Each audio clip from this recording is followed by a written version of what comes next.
10, 9, 8, 7, 6, 5, 4, 3, 2, 1.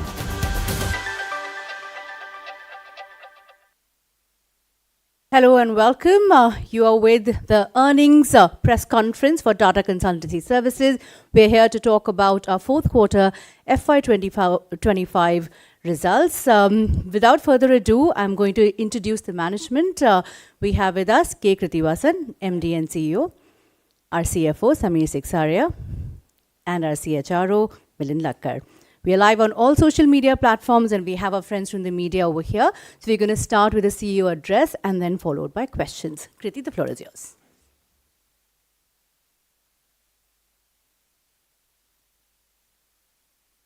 Thank you, Kritika. Good evening, everyone. So we closed the financial year with our revenue exceeding $30 billion in USD. In Q4, our revenue grew by 2.5% year on year and degrew by 0.8% on a sequential basis. Our rupee revenue grew by 5.3% year on year to reach 64,479 crores. Our operating margin for Q4 stands at 24.2%, representing a contraction of 30 bips over Q3. This translates to 15,601 crores of operating profit. Our net margin for the quarter has come in at 19%, translating to 12,224 crores.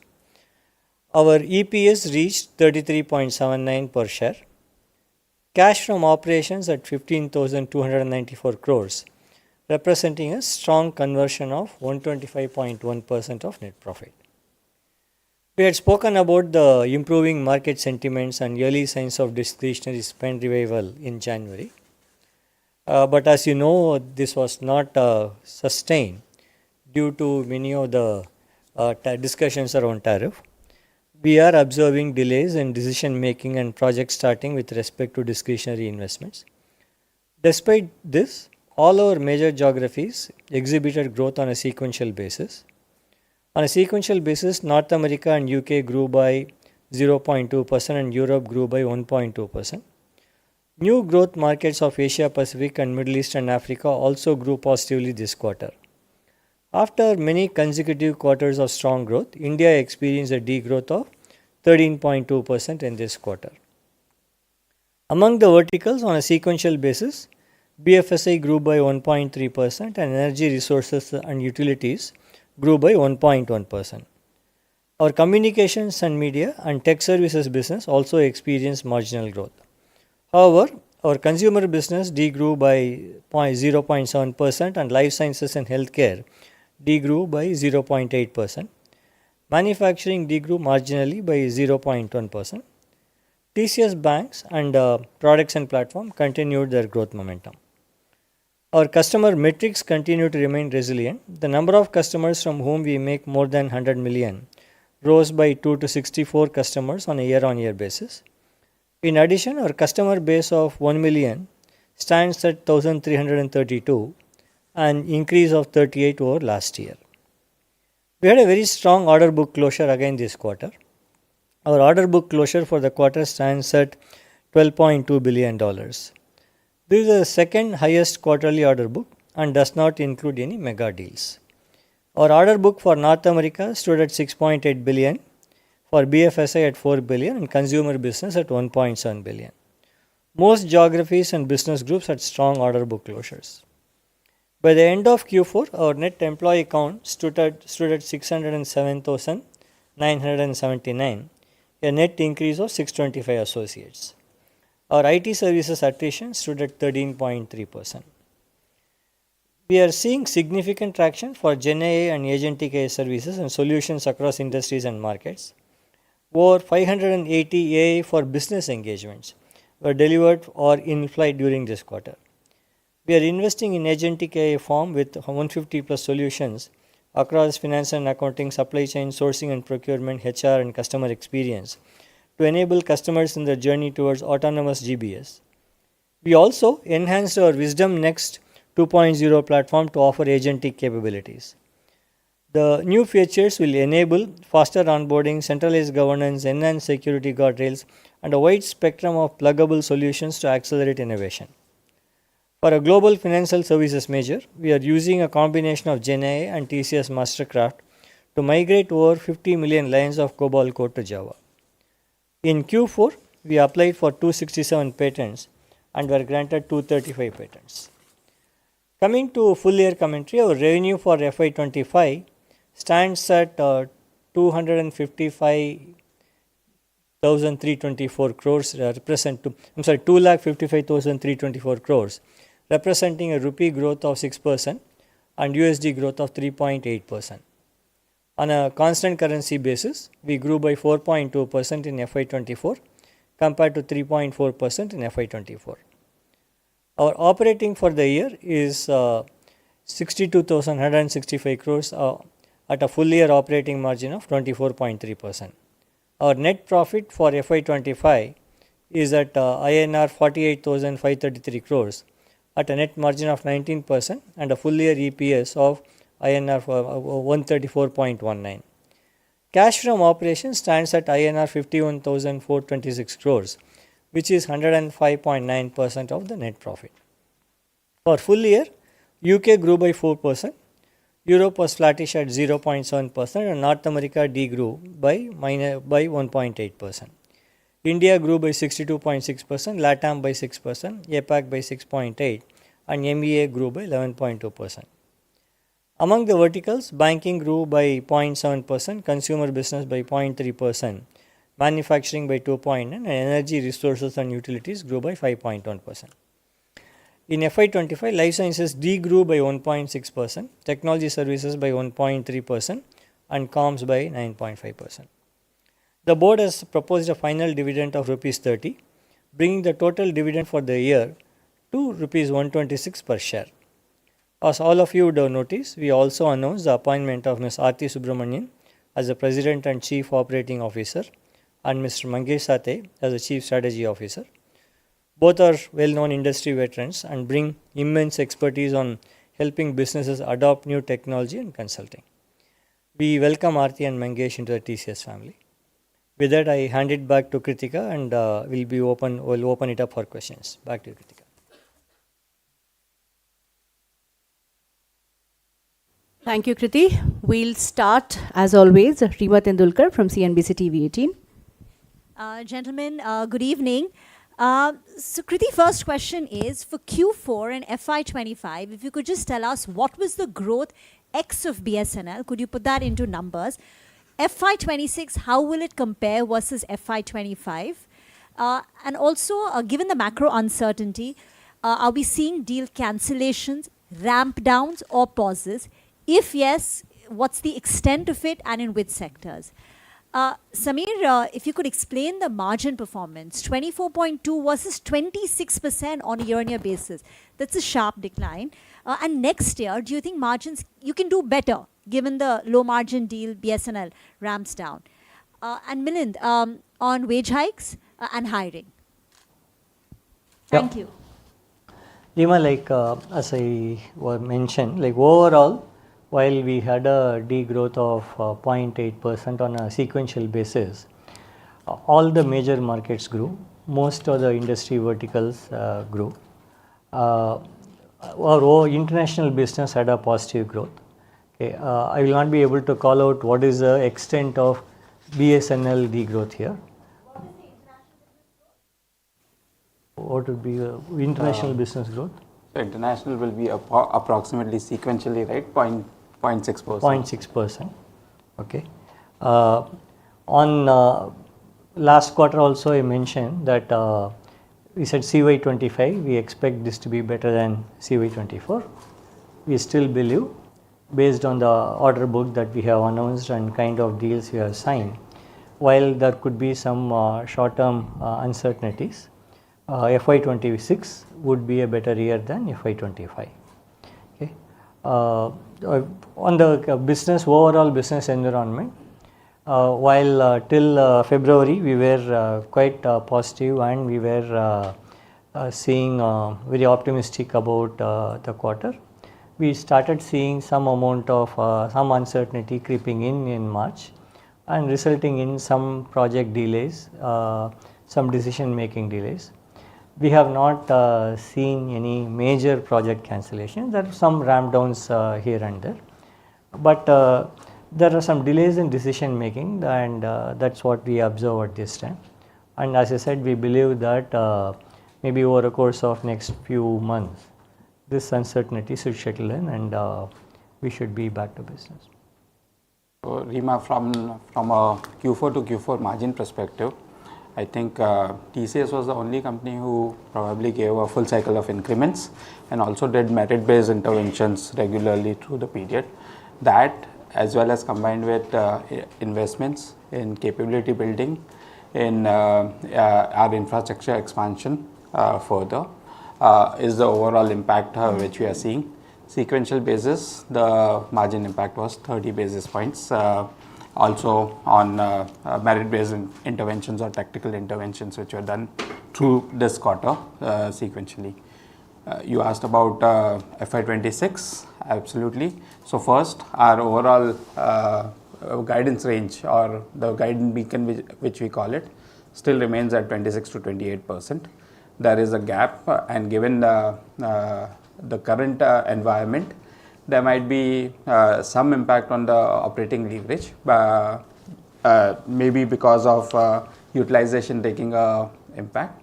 But overall, the operational levers which we have been talking about, whether it is in terms of pyramid, utilization and productivity, still remain, and we believe that should enable us to get through. Also, uncertainty provides an opportunity, and we'll use this opportunity from a cost optimization perspective as well. Can you explain the tactical interventions on margins? Sequentially, the tactical interventions were about 100 basis points. And what were they? They were mainly linked to promotions, merit-based promotions. Rima, hiring, we have onboarded 42,000 trainees in FY25, and FY26 number will be similar or little higher. Regarding wage hikes, considering the uncertain business environment, we'll decide during the year when to make that happen. Thank you. Next question from Sajid Mangat, NDTV Profit. Hi, Kriti. Give us a sense of the discretionary spend environment, because when we spoke in January, you spoke about being optimistic about that. As we sit in April, and the kind of global turmoil which is happening with respect to trade, and as a result of which the derivative impact which is happening on IT and IT services, how do you see discretionary spend moving from here on? Samir, on the BSNL front, now that it's getting ramped down, what could have been the margin impact on your balance sheet of FY25 because of BSNL? I'm talking about, had BSNL not been there, the margin could have been higher by how many bips, or, and because of BSNL, it came down by how much? And Samir, on a year-to-year basis, the numbers are almost the same, 6.01, now 6.07 lakh employees on a headcount basis. Is that the level that you will be maintaining, despite the fact that you're mentioning that you will take 40,000 or 40,000 plus employees in FY26? Sajid, given the fact that this uncertainty people started experiencing towards late February, March, if you look at our order book, okay, the discretionary spend versus non-discretionary compares quite well with Q3. But what we are seeing from the market, I would expect there would be delays in decision making on discretionary spend if this uncertainty continues. But of course, say with yesterday's announcement, we need to see, does it bring in more optimism into the market and makes the decision making cycle faster, or at least normal. Is there an opportunity there for you as well? See, usually in these kind of situations, many of the customers also try to do more cost optimization programs, so that definitely provides opportunity. Like even in Q4, there's been a good mix of programs around operating model transformation, vendor consolidation, technology transformation, I do expect that it will provide us opportunity for gaining further market share. So typically we don't call out customer specific excluding margins or what are our margins on a specific customer. My point was, is there a bump up in margin that's expected now that Yes, we have been calling out. So if you do the maths on the third party expenses which we have and the cost of equipment and software, you'll be able to calculate it. And like we have been calling out the impact in the prior quarters, yes, you would expect as a specific large transformational project ramps down, there should be unwinding of that impact. Ajit, hiring from the campus is strategic for us. We will continue to hire. I said this earlier and I will say it again that our numbers will be similar to what I did earlier or better. With respect to net addition, it really depends on the overall business environment and what we eventually hire from the market, depending on the skill requirements in every quarter. So, 13.3% attrition is slightly higher than Q3 on an LTM basis. So- Is that a worry for you, or is there a market dynamics changing because of it is reaching up, or is there a base? it is not a worry. It is not a worry purely for one reason that our quarterly annualized attrition has come down by almost 130 basis points this quarter. Thank you. Next question from Shivani Shinde, Business Standard. Hi, good evening, gentlemen. Kriti, first question to you. You obviously sounded off the US tariff cautiousness in your. Are there certain verticals that we should, see which will bear the brunt of these tariffs? Are you already seeing that when you say, there have been delays or clients are getting, pausing the discussions? And if that's so, which are these verticals that you're seeing? Two, question where Milind can also join in. Two significant announcements in management. The last time TCS had a COO was when N. Chandrasekaran was appointed, and then of course, I'm going back, I know, I'm sorry, but COO is a significantly important position. So just want to understand for the, Ms. Aarti Subramaniam's appointment to that role. To Samir, two questions. CapEx for next year. Do you see any impact because of tariffs? Do you see in terms of your expansion plans that TCS has? Milind, you are saying you will take a call on wage hikes. Is that should we think that because of this uncertainty, there may be certain delays? Thanks. Shivani, first from the vertical perspective, as to be expected, like as the uncertainty crept in, some industries, you also saw the US consumer confidence index going down. So the impacted businesses tend to be in the consumer retail sector. Retail has been impacted to some extent, and when I say retail, CPG, and also travel, hospitality, that's probably the most impacted sector. And another sector that's been impacted is auto, like because of the tariffs that have been imposed on the auto sector. So I see the maximum impact in these two sectors. Other than auto, manufacturing seems to be still okay. We are banking, financial services seem to be okay. Insurance, there is some softness, but BFS still continues to, the demand environment continues to be good, which is giving us also the hope and confidence for the future. Comms is something that we need to watch out for. Coming to COO announcement. So first, after N. Chandrasekaran, NGS was also the COO. He left only 1 year ago. Okay. See, what we were part of doing our strategy exercise on what are the areas of focus. When we did that, we realized that as there is a significant technology transformation happening, there are a lot of areas where we need continued focus to build talent, build partnership, and hire more, gain more, strengthen the talent pool available, because some of the talent pool we cannot depend only on homegrown talent in these new technologies. So we thought that there is a lot of focused activity required to drive growth and sustain the leadership in these new technologies, and therefore by that extension drive our strategy.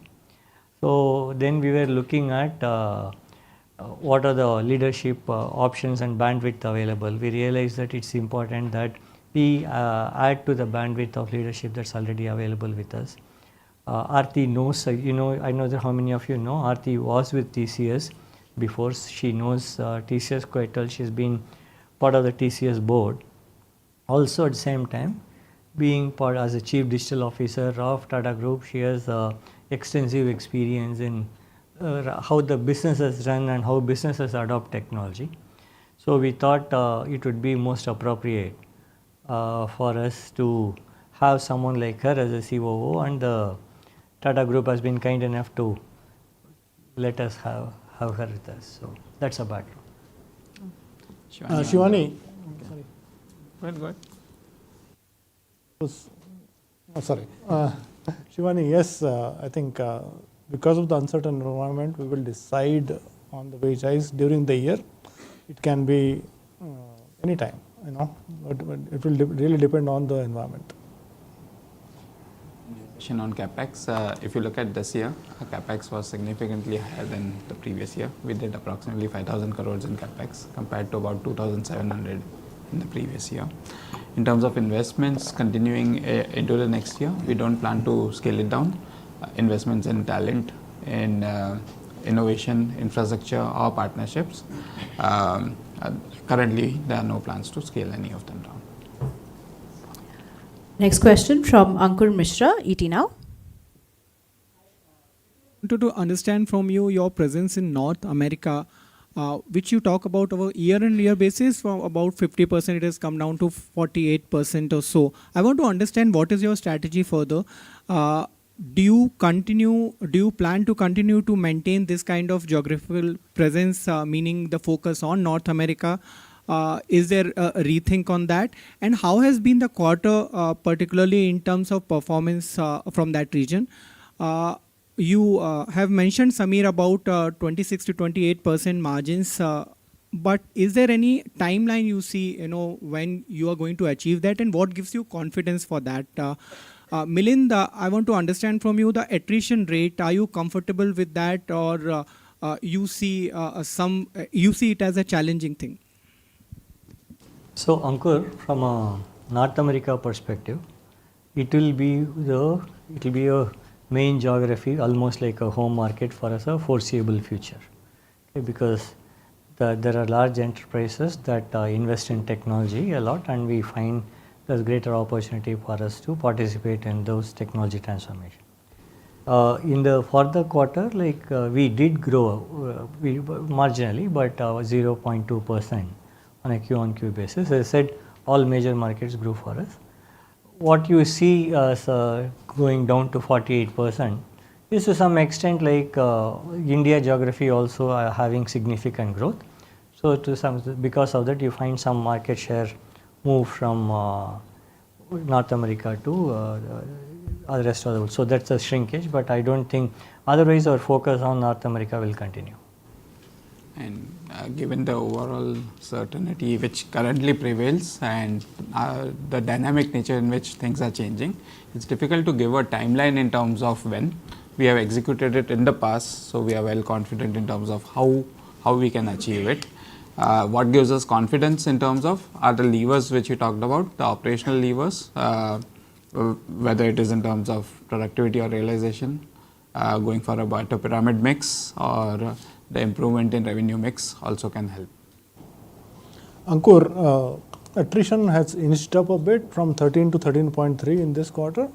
But we are okay because our quarterly annualized attrition has come down this quarter by 130 basis points. So we should be okay. Dibangana Ghosh from Money Control. Hello. Kriti, my question to you, wanted to understand how is the impact of AI playing out in the discretionary spending part, because in the industry we have started hearing that companies are trying to provide productivity gains to the customers, and also the deal tenure and deal sizes are coming down.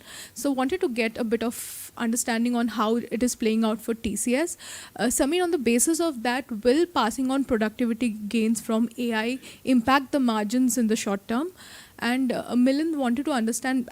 There were some reports on the TCS considering wage hikes in single digits of 4 to 8% or so. So if you could comment on that. Sure. Dipangana, AI plays out in two ways, right?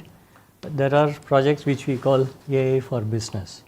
These are all transformation projects. In fact, for one of our large clients, recently we did a project where they are in the movie making business.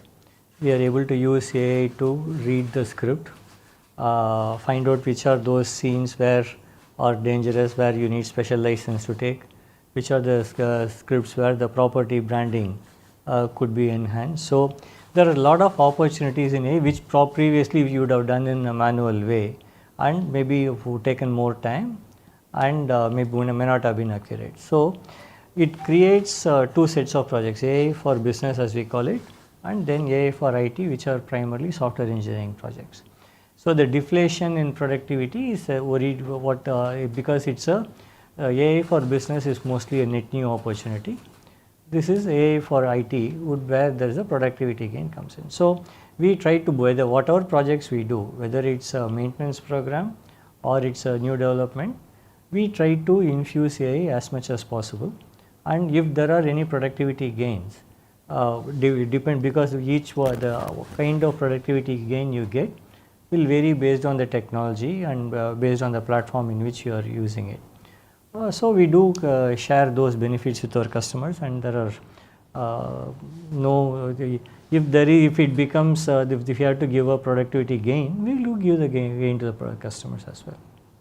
But overall, we find net because there is a significant amount of, as I said, AI for business projects also coming in.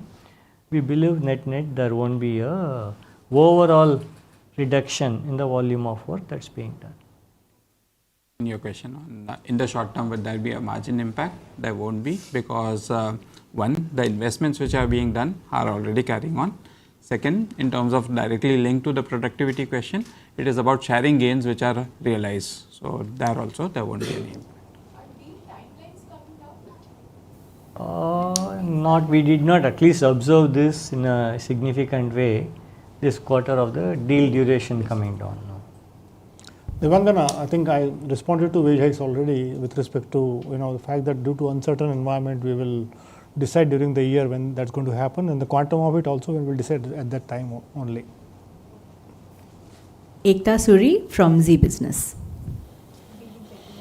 कृति, मैं आपसे पूछना चाहूँगी कि आपने बोला कि 30 billion का आपने जो रेवेन्यू क्रॉस किया है, तो क्या हम FY26 में आप देख रहे हैं कि क्लाइंट्स आपको लॉन्ग टर्म कमिटमेंट दे रहे हैं, और जिस तरह से AI की डिमांड बढ़ रही है, so how is TCS planning to be a little different, adding more value to the business?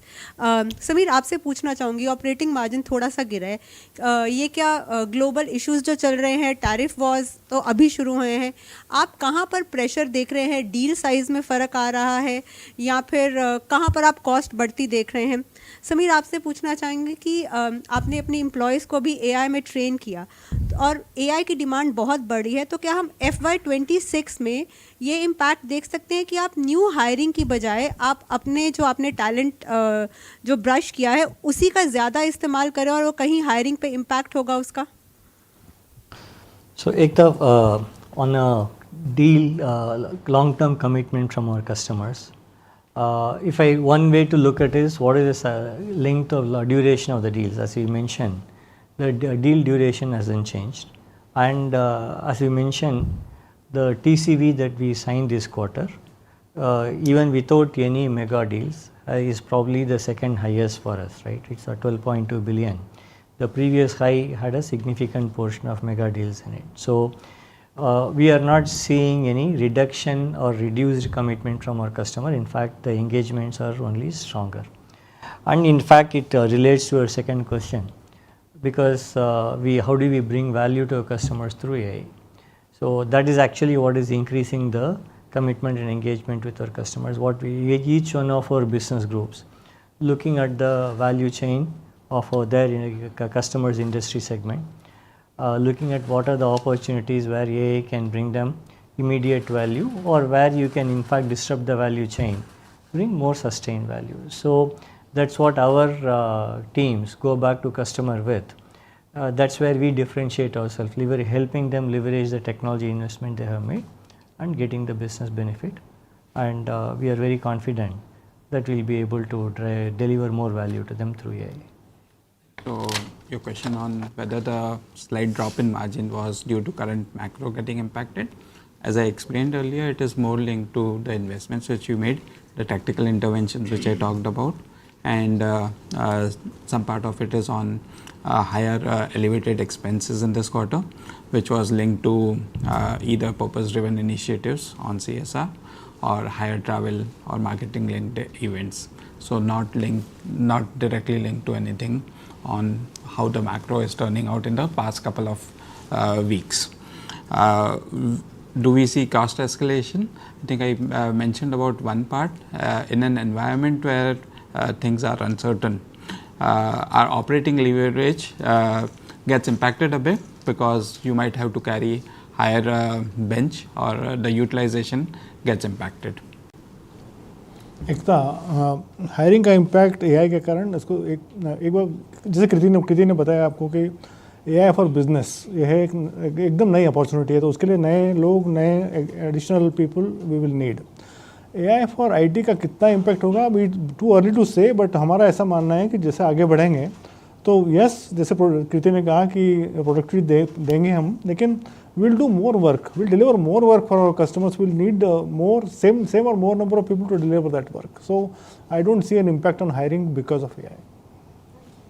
Thank you. Varun Sood from Mint. Hi gentlemen. Sir, the first question, has the BSNL deal ended in the March quarter? It ended. It's successfully going towards completion. Not yet ended. It should end. The initial contract should end in Q1. In Q1. So the second question, you mentioned 94% of your international, that is your international business grew 0.6% sequentially. Mm-hmm. So that means almost about 94% of your business. 6% is India. So was the slowdown in BSNL so much that your net sequential decline was almost 1%? Would that be a right way to look at the number? Looking at it. Just a clarification. So we are not calling out client specific ones, but if you do the calculations, that would come to approximately that ballpark. So Kriti, you mentioned that late February, early March was when this uncertainty started. But this quarter, again, it won't reflect truly on your performance because 1 month's uncertainty should not really impact your overall growth in Q4 and for the fiscal year.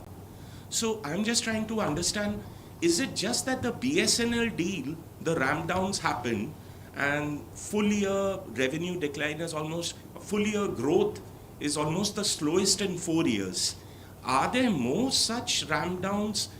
Is there some client, what should we say, the leaking bucket theory, where you're losing some of your clients? Varun, first of all, factually, you are not correct. So if you look at FY24, we grew actually better than FY24 and FY25. FY24 was 4.1%. 4.1%. FY24 was 3.4% or something. FY22 is 4.2%. FY25 is 4.2%. FY25 is 3.8%. No. You are looking at dollar numbers probably. We are talking correct. about the constant currency numbers. CC numbers. There is significant cross-currency relation. Okay. We have published the CC numbers as well. So, Thank you. Otherwise, see, if he, like he said, if you had not taken if the without BSNL, if you had that had added to our overall growth, probably we had with this 0.8 without BSNL being neutral, we'll be in the 0.6, 0.7 kind of territory positive. There was, as I said, some amount of project deferral that happened in March, that uncertainty. So we were hoping that we will be sub 1%, higher than 1% when we were in the early part of the quarter, like it came down. So, but what we were primarily looking at is are all business verticals growing and all major markets growing. and that was the most important thing for us, which we are quite accepting consumer business and life sciences and healthcare and manufacturing marginally, but all markets grew and we had growth coming in business verticals. So we are on a whole, given the situation, we are quite comfortable where we are. I don't think, as I said, there are no significant ramp downs elsewhere and there are no significant cancellations elsewhere. So we are comfortable with where we are given the overall situation. So just two last questions. Considering this uncertainty, macroeconomic uncertainty, one would believe there is every likelihood that this 39.4 billion order book which you have, some of those projects may get deferred, may get delayed. And some of your current accounts, those ramp downs which are happening, God forbid, but they could also become pretty big. So when you are saying that FY26 will be better than FY25, is this more a hope or do you have a visibility that FY26 indeed will be better than FY25? Thank you. Varun, the only visibility is the order book. Okay, whether you want to call it hope or aspiration, it's for you to guess. I am giving you the facts that I have. The facts are my order book. Based on the order book, based on the discussions I have been having with our customer, we are saying that we believe FY26 will be better than FY25. If our assumptions go wrong, then you will be right. I don't want to be. Yeah. One last question, sir. This 39.4 billion TCV, any visibility or any color which you can share that say 50% of this is within 5 years? Because this, I would like to believe, includes both your renewals and your new order.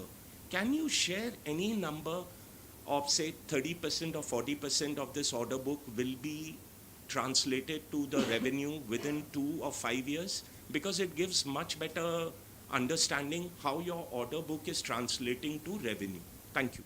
Varun, we have not been sharing that information, but what I can assure you is the average deal tenure. Okay, the average deal tenure has not shifted significantly compared to previous quarter. Thank you, Varun. Ashish Aghashe from PTI. So many times in this press conference, just wanted to broadly know how do you play this, and when you say that FY26 would be better than FY25, is it the result of the 90-day breather which you have probably gotten, or would that comment have been different had it been 48 hours before have we met? That's for one. And secondly, sir, has there been any change on the infra creation front as well? Last 3 months we have seen 2 announcements towards this. CapEx is also up in FY25. So are you building more rather than sort of leasing? Is that a preference at the company? Ashish, all of you mentioned uncertainty as many times as I mentioned. So I don't, the point is, my belief, right? No region will want to live with this uncertainty for a very long period of time. Or maybe over a period of, that's what I believe. Near term, some certainty will emerge, and we'll all know where this trade policies regime would take us forward. And once that there is some sort of clarity on that, businesses take decisions whether they are towards more cost optimization, more discretionary projects. Those decisions will be taken, but most important thing is some decisions will be taken. We also believe that most organizations have to go through technology transformation because they have deferred significant technology transformation for too long. Third is our order book. So based on this is what we can commit. We believe that when I say FY26 would be better, it's based on these factors. More importantly, like important assumption I am making is this uncertainty will be short-lived. Under infrastructure. Okay. Why are businesses ordering at all? Like Ordering? You are reporting the second biggest number on the TCV. So why are they ordering at all? In the sense that, or is it so that this number does not capture any activity in March? There was No. It does, like, see, I said there's no major panic that's set in the market. Some places there's a deferral, but it's not that it's all come to a stop. Like, we have been winning large deals across. In fact, our North America order book also is one of the highest, I think, right? Yes. It's one of the highest. So customers are taking decisions towards cost optimization. There are some decisions still taken towards a discretionary spend. Like I did say, there is uncertainty because there is a reduction. Maybe you can look at if without the uncertainty, our order book could have been even better. That's the way I would look at it. Sure. See, typically in any city which we operate in, we have a balance of lease and owned facility.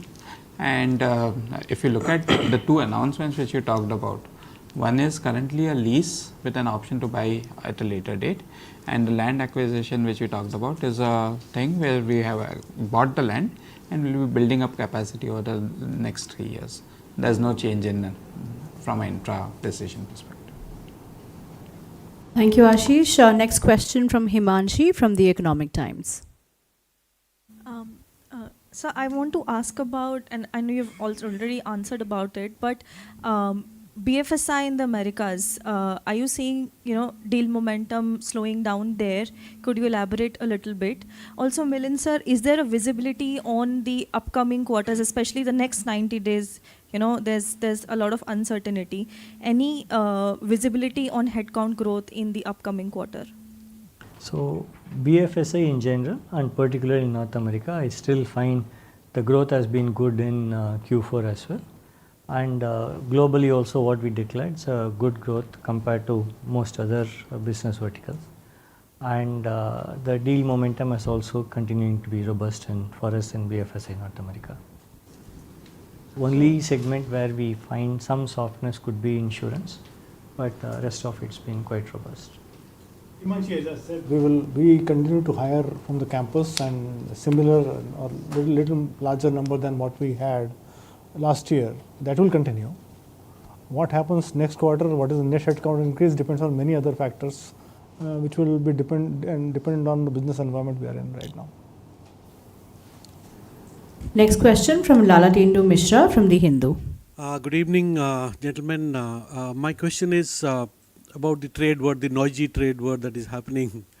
The certainty that is emerged from last night is that 90 days of pause on 75 countries, and the trade war between America and China has intensified, the two biggest economies. As a company, how do you read it? Thank you. Altendu, my job is to read what my customers tell me. I don't want to. I'm not going to read any macro picture and then arrive at, like, our approach has always been stay close to our customers and understand what would be good for our customers in a given point in time. And so sometimes they do more cost optimization programs, sometimes they do more transformation. They want to leverage technology to provide benefit to them. So that's our approach has always been, like, staying close to our customers and developing our offerings to meet the requirements. So I'm not too worried. I shouldn't, because it's not in my control. So I worry about what I can do. So the stance remains the same. Absolutely. Thank you. Next question from Urvi Malvania from Financial Express. Hi, good evening. Two questions, Kriti. One is, you've mentioned the mega deals order book is the second highest ever. Our book is very good without any mega deals in that.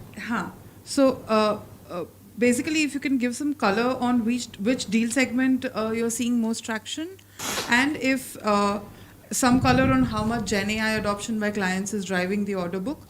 And second is where you're seeing the deal ramp down. You said it's not major, but then again, in what segment it's happening, and are Gen AI based deals also getting affected? See, first on the deal segment, like what we publish is North America. I gave you North America is about 6.8 billion, and BFSI is 4, and CBG, the retail business group, is 1.7 billion. Okay, and all of them are quite strong compared to the historical performance. And for the things that we don't publish also, most segments have had a very strong deal growth. And Gen AI, as I explained, like we look at both from AI for business and AI for IT. We find strong traction and increasing traction in AI. There are no deal cancellations coming in AI. It is actually driving our growth, one of the key factors driving our growth and driving the order book. Thank you. And Milind, one question for you. Last time also we discussed the upskilling aspect. Now there's some margin pressure that you're seeing or anticipating given uncertainty. Do you see any that affecting the way you look at upskilling, especially with the new trainees on board? Urvi, we never look at it that way. Like I said, campus hiring and overall internal development of our associates, whether coming from the campus, coming from the market, or basically have been here for a long time, that is a strategic investment we make, irrespective of the market situation, and that continues. Next question from Valerie from Hindu Business Line. Okay. We'll actually move on now to Haripriya Suresh, who is joining us from Bangalore. She's joining us online. So, Haripriya, you can unmute yourself and ask your question. Haripriya, can you hear us? Oh, I believe Sai is joining from Reuters instead. We just got a message from Sai. Sai, if you can hear us, can you unmute yourself and ask your question? Hi. Yes. So one question to Kriti and one question to Milind. Kriti, you said that the uncertainty you expected to die down in the next few months, right? So can we assume that probably this whatever the client issues and all is short term, and the long term you expect from Q3 onwards, probably after the 90-day period, you expect some sort of stability. So because it sends, my second question is related to that, because you're kind of sending mixed signals, because you're saying FY26 would be better than FY25. So, and there's also an added part of, delayed wage hikes. So I'm sure, like, in terms of employee morality and probably in terms of attrition, that could have an effect. So can you just tell us, like, when do you see a certainty, at least like from your client's perspective, and in terms of the attrition, do you see it climbing up because of the decision on wage hikes? Thank you. I said I expect or hope, certainty to set in probably in the medium term. And I am not, because this is not in my hand, right? Like, for me to comment on when there will be more certainty, because it depends on so many global factors. And the decision that we have taken on wage hike is once we have a clarity. So we don't want to put a timeline on ourselves saying that when we would announce. But we said once we have a clarity, we will announce the wage hike. Milind, you may want to add. I think you kind of cleared that already. I think the only point I will add is, we continue to communicate with our people and continue to, explain the overall situations, and a lot of our people basically do understand this, and it has happened in the past in certain quarters, and we actually got a very good response in the past as well. So I don't expect any significant changes in attrition or anything on the workforce front because of this uncertain situation. Thank you. We're going to take a last question from Anjana from The Informist. Hi, thank you. My first question is about concerns about visa policies in the US. Since there are a lot of uncertainty in US policies, what are your expectations? by any chance, do you have any strategy in place to deal with a possible shock if anything comes up, particularly about H-1B visas? Second is about, we have been seeing a lot of traction in AI in Singapore, particularly AI boom in Singapore. So your other industry peers in the US like Google, Microsoft, Nvidia have also been shifting their focus to Singapore as well. So are you also planning to focus more in Singapore while also continuing to focus in US operations? Thank you. Anjana, with respect to the visa issue, I think as I said it earlier, we actually have a global model. We have workforce globally and obviously including in the US, a significant workforce where we hire locally, where people obviously go on a visa from here. So while we do have visas issued this year as well, but our overall business environment is something which is the overall business model which we have, which is a global one, does not really depend on this specific factor on H-1 visas. On AI, see, we have a very significant presence in Singapore already. We work with multiple clients there, and regarding AI, we look at wherever talent's available, because nowadays this is a very niche and new area where we can acquire as much talent as possible. So we are focused on wherever we can add to our talent pool. We look at it it could be Singapore definitely is one option for us. But we look at multiple regions where we can acquire AI talent. All right. Thank you to everyone that's joining us on the live stream. Thanks to all the journalists that are here in person. We understand that it's a market holiday in India, so we really appreciate all of you taking out the time for us. Please join us for refreshments after this, and to everyone watching online, thank you and have a nice evening.